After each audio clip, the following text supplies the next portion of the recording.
Stop बोलने वाली बहू। Stop that. अरे अरे अरे, आप लोग स्टॉप तो नहीं हो गए ना? लेकिन ये कहानी है इसी खेल की जो कभी हम बचपन में खेला करते थे। बैठी रहती है सारा दिन पत्थर की तरह। अरे पत्थर भी कभी कभी हिल लिया करता है। तू भी कभी कोई काम कर लिया कर बहू। मैं तो बहू नहीं भैंस ले आई हूँ। नीता सारा दिन घर का काम करती, कमर टूट जाती जब वो रात में बिस्तर में आराम करने के लिए लेटती। लेकिन मजाल है सास की, जो उसके काम की कभी झूठे मुंह भी तारीफ कर दे। हम लोग नसीब वाले हैं नीता बिटिया, जो तेरे जैसी बहू हम लोगों को मिली। पिताजी, यही आपका प्यार है जिसके कारण मैं इस घर में टिकी हुई हूँ। पर पता नहीं सासू माँ को मैं क्यों नहीं अच्छी लगती। अब तो 2 साल हो गए हैं शादी को। 2 साल में तू ये सवाल कर रही है? यहाँ मुझे 30 साल हो गए बिटिया। पता नहीं तेरी सास मुझे भी क्यों पसंद नहीं करती। फिर क्या, दोनों ससुर बहू खूब ठहाका लगा लगा कर हंसते हैं। अरे वाह जी वाह, क्या जमाना आ गया है। बहू को देखो कैसे ठहाके लगा लगा कर ससुर के साथ हंस रही है। अरे एक जमाना हमारा था, ससुर इस कमरे में तो मैं उस कमरे में, ससुर बरामदे में तो मैं छत में। और यहाँ देखो महारानी को, वो मेरी बेटी है और पापा ने तुम्हें कभी नहीं कहा था कि तुम इधर उधर भागो। हाँ, सास को पति की बात पर गुस्सा आ जाता है। तभी उसकी नजर बहू पर पड़ती है जो सास और ससुर की बात पर हंस रही है। बहू को हंसता हुआ देख सास का पारा 7वें आसमान में चढ़ जाता है। अरे कल बुही तू क्यों हंसी? तुझे कौन सी चुड़ैल चिपट गई तो हंस रही है?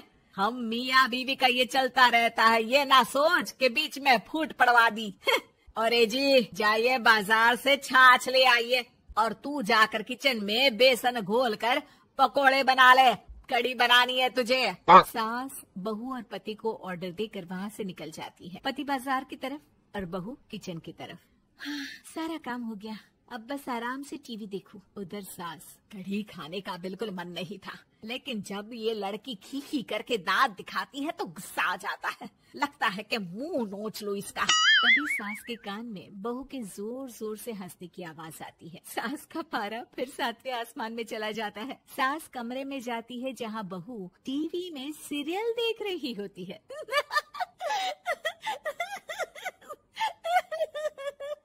अरे पागल हो गई है तो बता दे, पागल खाने छोड़ाऊं तुझे? माँ जी, आइए ना, देखिए ना, आप भी ये सीन देखिए, कैसे बच्चे स्टॉप दैट खेल रहे हैं। इस खेल में ना जिसे स्टॉप दैट बोल दो उसे स्टॉप होना पड़ता है।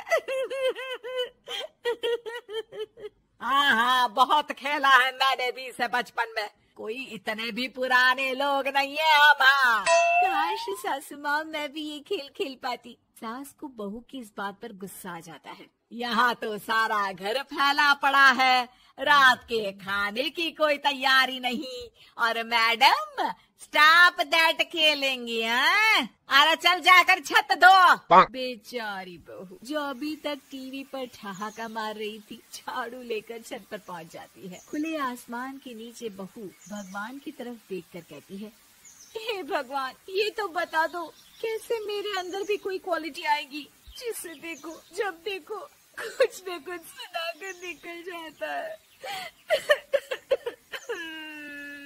वो रोने लगती है, लेकिन करती भी तो क्या, भाग्य में जो लिखा है वो तो होगा ही। बहू पूरी छत साफ करके नीचे आती है जहाँ सास मजे से बैठकर टीवी देख रही होती है और जोर जोर से हंस रही होती है। टीवी में वही स्टॉप दैट वाला सीरियल चल रहा होता है। मासूम बहू फिर से टीवी देखने लग जाती है।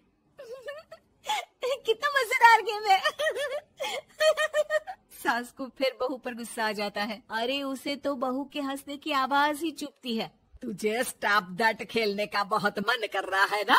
मुझे बोल स्टॉप दैट, अब बोल स्टॉप दैट, बोल बोल। नहीं नहीं माँ जी, कैसी बात कर रही है? अच्छा तो फिर हंस क्यों रही है? अरे दम में तो बोल के दिखाना मुझे स्टॉप दैट। बहू सास के जोर देने पर जोर से गुस्से से बोल देती है, स्टॉप दैट। लेकिन ये क्या, सास तो मानो किसी भूत की तरह जम जाती है। मन तो कर रहा है कि ओवर ही ना बोलूं, लेकिन ये मानेगी तो नहीं ना। तभी डोरबेल बजती है और बहू सास को ओवर बोलना भूलकर दरवाजे पर चली जाती है। अरे कमला, तू क्या करने आई है? भाभी जी काम पर रख लो ना, बहुत जरूरत है पैसों की। मैं जानती हूँ, पर मेरी सास नहीं मानेगी ना। अरे पता नहीं भाभी कैसी सास है आपकी, इतना काम तो मैं 4 घर का नहीं करती जितना वो आपसे एक घर में करवा लेती है। बहू काम वाली से खड़े होकर तकरीबन आधे घंटे बात करती है और उसे विदा कर जैसे ही घर के अंदर आती है तो देखती है कि सास वैसी की वैसी ही खड़ी है। Stop that. ये जो कह कर गई थी वो।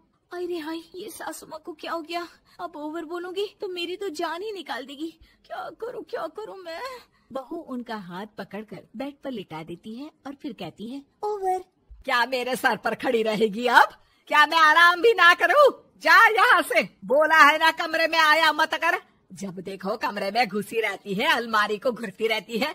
अरे कुछ नहीं देने वाली, ज्यादा वहम में मत रहना, समझी? माफ करिएगा, मैं आपको कुछ बोलती नहीं हूँ। इसका मतलब ये तो नहीं है ना कि आप कुछ भी बोलती रहेंगी। अरे वाह जी वाह, स्टॉप दैट बोलते बोलते जबान भी खुल गई तेरी। हाँ, खुल गई और बोलूंगी भी। Stop that. अब बोलो। लेकिन ये क्या? जैसे ही बहू ने बोला स्टॉप दैट, सास हो गई स्टॉप। हे भगवान, ये क्या हो रहा है सासू माँ?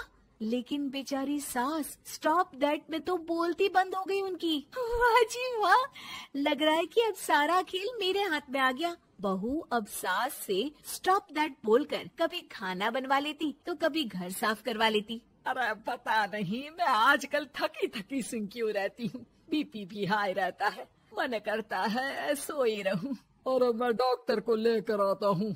ये काम बहुत कर रही हैं, उम्र नहीं है आपकी इतना काम करने की। और ज्यादा काम किया तो काम तो मैं इतना कराऊंगी कि बस नाम की जिंदा रहेगी। बहुत जबान टपट टपट चलती है ना इनकी। ससुर जी समझ ही नहीं पाते कि क्यों उसकी बीवी की तबीयत खराब हो रही है। बहू शीशे के सामने कहती है, सारा काम हो रहा है, मजा ही आ गया। स्टॉप दैट होकर उनको पता ही नहीं चलता कि वो क्या कर रही हैं। अब तो जो चाहे जब चाहे सारा काम इन्हीं से करवाऊंगी। ये मेरा कमाल। क्या बोलती हूँ मैं? Stop that. बस जैसे ही बहू शीशे के सामने ये शब्द बोलती है, भूत बन जाती है।